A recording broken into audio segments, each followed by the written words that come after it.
Good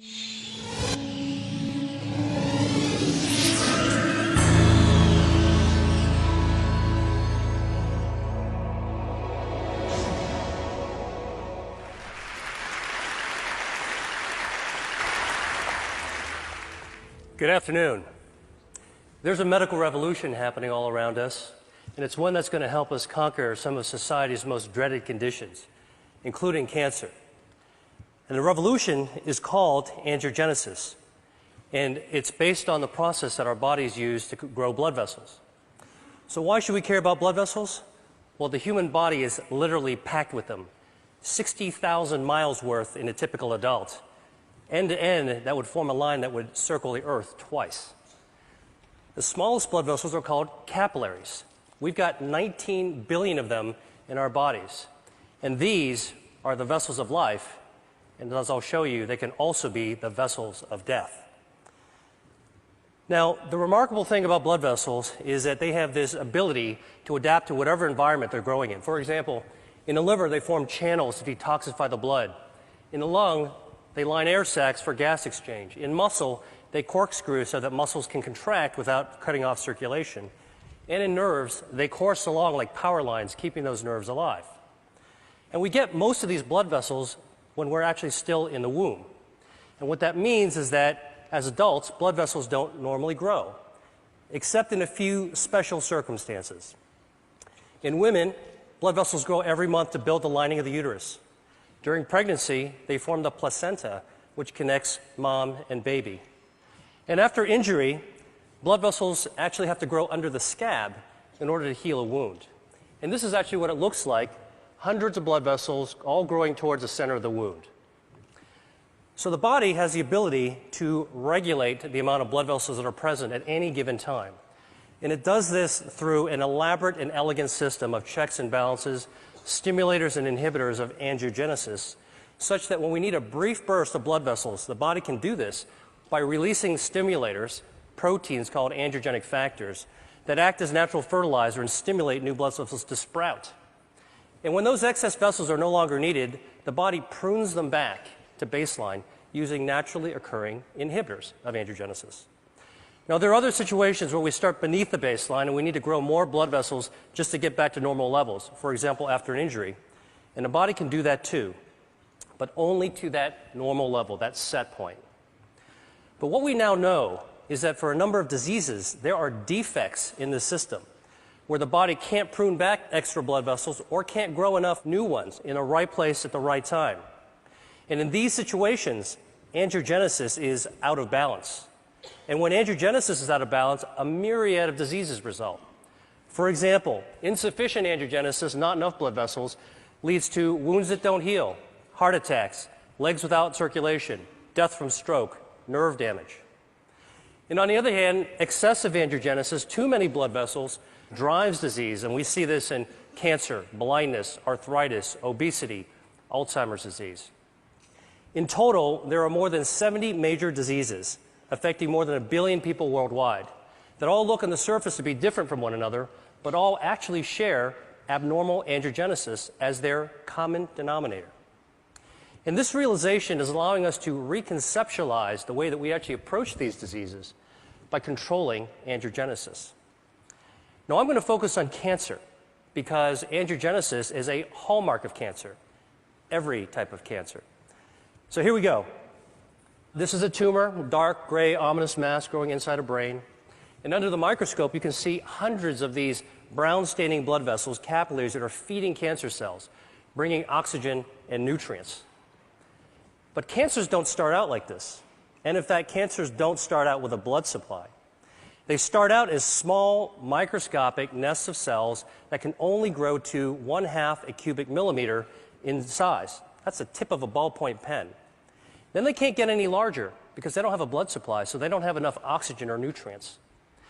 And in fact, we're probably forming these microscopic cancers all the time in our body.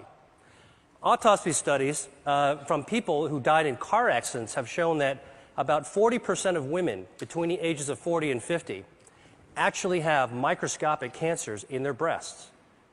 About 50% of men in their 50s and 60s have microscopic prostate cancers. And virtually 100% of us, by the time we reach our 70s, will have microscopic cancers growing in our thyroid. Yet without a blood supply, most of these cancers will never become dangerous. Dr. Judah Folkman, who was my mentor and who was the pioneer of the angiogenesis field, once called this cancer without disease. So the body's ability to balance angiogenesis, when it's working properly, prevents blood vessels from feeding cancers. And this turns out to be one of our most important defense mechanisms against cancer. In fact, if you actually block angiogenesis and prevent blood vessels from ever reaching cancer cells, tumors simply can't grow up. But once angiogenesis occurs, cancers can grow exponentially. And this is actually how a cancer goes from being harmless to deadly.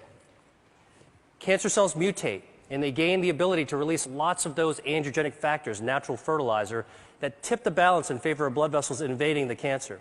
And once those vessels invade the cancer, it can expand, it can invade local tissues, and the same vessels that are feeding tumors allow cancer cells to exit into the circulation as metastases. And unfortunately, this late stage of cancer is the one at which it's most likely to be diagnosed, when angiogenesis is already turned on and cancer cells are growing like wild. So, if angiogenesis is a tipping point between a harmless cancer and a harmful one, then one major part of the angiogenesis revolution is a new approach to treating cancer by cutting off the blood supply. We call this anti-angiogenic therapy, and it's completely different from chemotherapy because it selectively aims at the blood vessels that are feeding the cancers. And we can do this because tumor blood vessels are unlike normal healthy vessels we see in other places of the body. They're abnormal, they're very poorly constructed, and because of that, they're highly vulnerable to treatments that target them. And in fact, when we give cancer patients anti-angiogenic therapy, here, an experimental drug for a glioma, which is a type of a brain tumor, you can see that there are dramatic changes that occur when the tumor is being starved. Here's a woman with a breast cancer being treated with the anti-angiogenic drug called Avastin, which is FDA approved, and you can see that the halo of blood flow disappears after treatment. Now, I've just shown you two very different types of cancer that both responded to anti-angiogenic therapy. So a few years ago, I asked myself, can we take this one step further and treat other cancers, even in other species? So here is a 9-year-old boxer named Milo who had a very aggressive tumor called a malignant neurofibroma growing on his shoulder and invaded to his lungs. His veterinarian only gave him 3 months to live. So we created a cocktail of anti-angiogenic drugs that could be mixed into his dog food, as well as an anti-angiogenic cream that could be applied on the surface of the tumor. And within a few weeks of treatment, we were able to slow down that cancer's growth such that we were ultimately able to extend Milo's survival to 6 times what the veterinarian had initially predicted, all with a very good quality of life. And we've subsequently treated more than 600 dogs. We have about a 60% response rate and improved survival for these pets that were about to be euthanized. So let me show you a couple of even more interesting examples.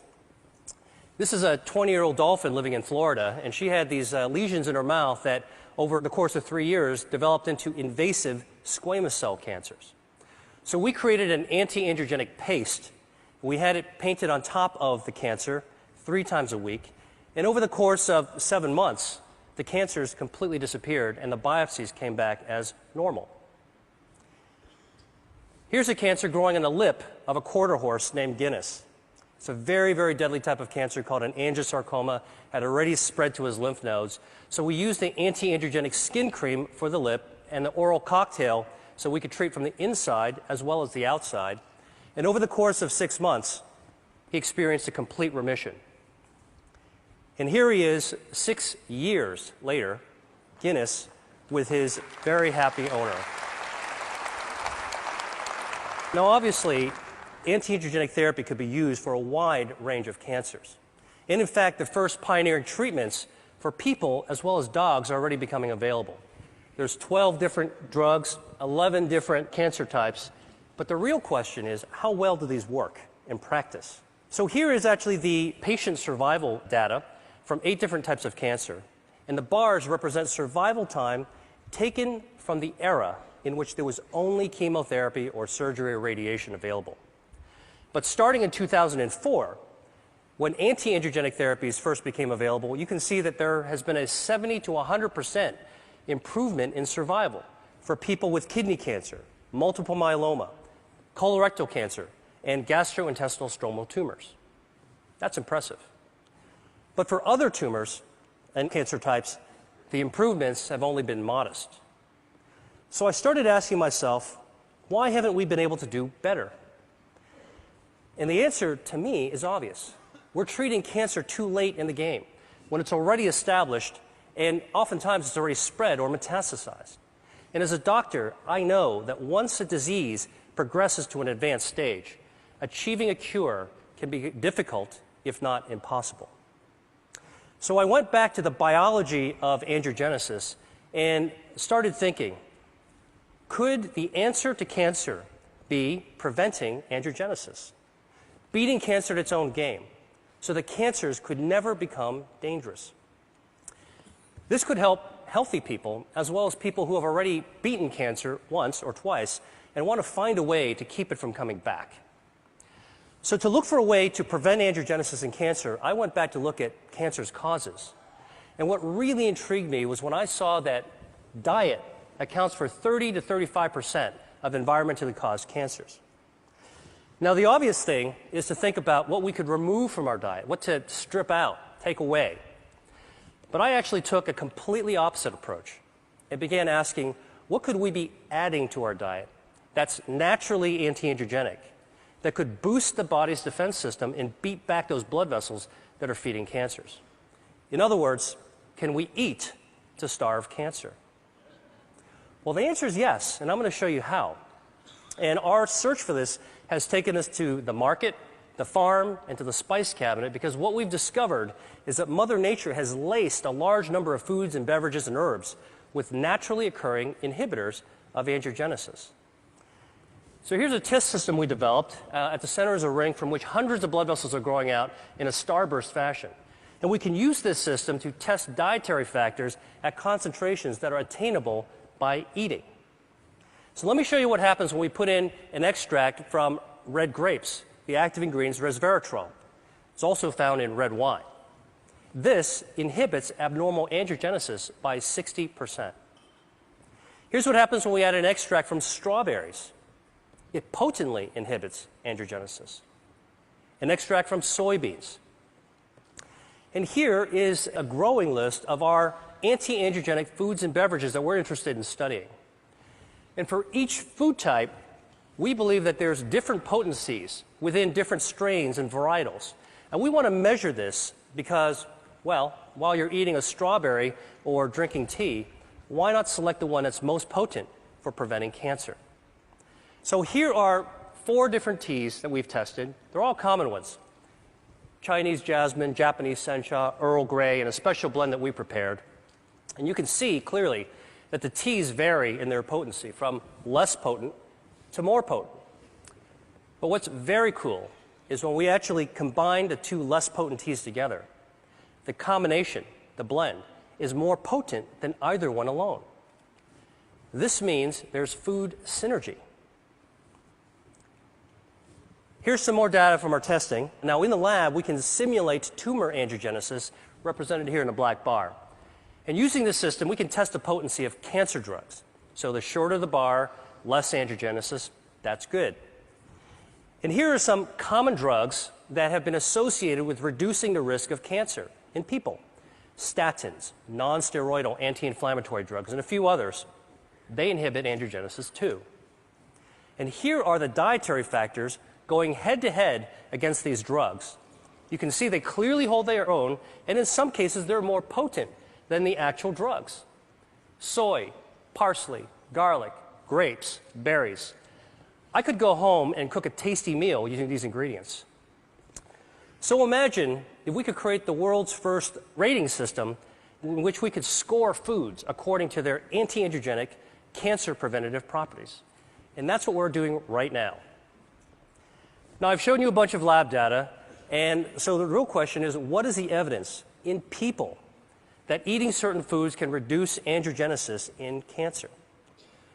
Well, the best example I know is a study of 79,000 men followed over 20 years, in which it was found that men who consumed cooked tomatoes 2 to 3 times a week had up to a 50% reduction in their risk of developing prostate cancer.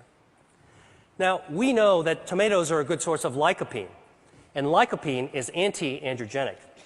But what's even more interesting from this study is that in those men who did develop prostate cancer, those who ate more servings of tomato sauce actually had fewer blood vessels feeding their cancer.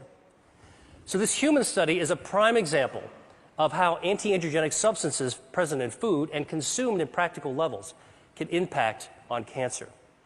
And we're now studying the role of a healthy diet with Dean Ornish at UCSF and Tufts University on the role of this healthy diet on markers of angiogenesis that we can find in the bloodstream.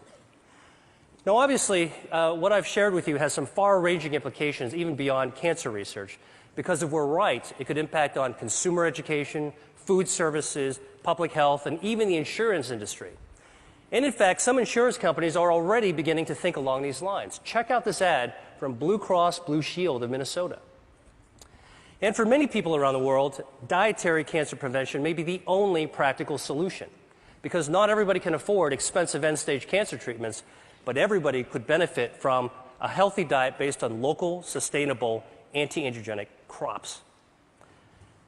Now, finally, I've talked to you about food, and I've talked to you about cancer, so there's just one more disease that I have to tell you about, and that's obesity. Because it turns out that adipose tissue, fat, is highly angiogenesis dependent. And like a tumor, fat grows when blood vessels grow. So the question is, can we shrink fat by cutting off its blood supply? So the top curve shows the body weight of a genetically obese mouse that eats nonstop until it turns fat like this furry tennis ball. And the bottom curve is the weight of a normal mouse. If you take the obese mouse and give it an angiogenesis inhibitor, it loses weight. Stop the treatment, gains the weight back. Restart the treatment, loses the weight again. Stop the treatment, gains the weight back. And in fact, you can cycle the weight up and down simply by inhibiting angiogenesis. So this approach that we're taking for cancer prevention may also have an application for obesity. The really, truly interesting thing about this is that we can't take these obese mice and make them lose more weight than what the normal mouse's weight is supposed to be. In other words, we can't create supermodel mice. And this speaks to the role of angiogenesis in regulating healthy set points. Albert Szent-Györgyi once said that discovery consists of seeing what everybody has seen and thinking what nobody has thought. I hope I've convinced you that for diseases like cancer, obesity, and other conditions, that there may be a great power in attacking their common denominator, angiogenesis. And that's what I think the world needs now. Thank you.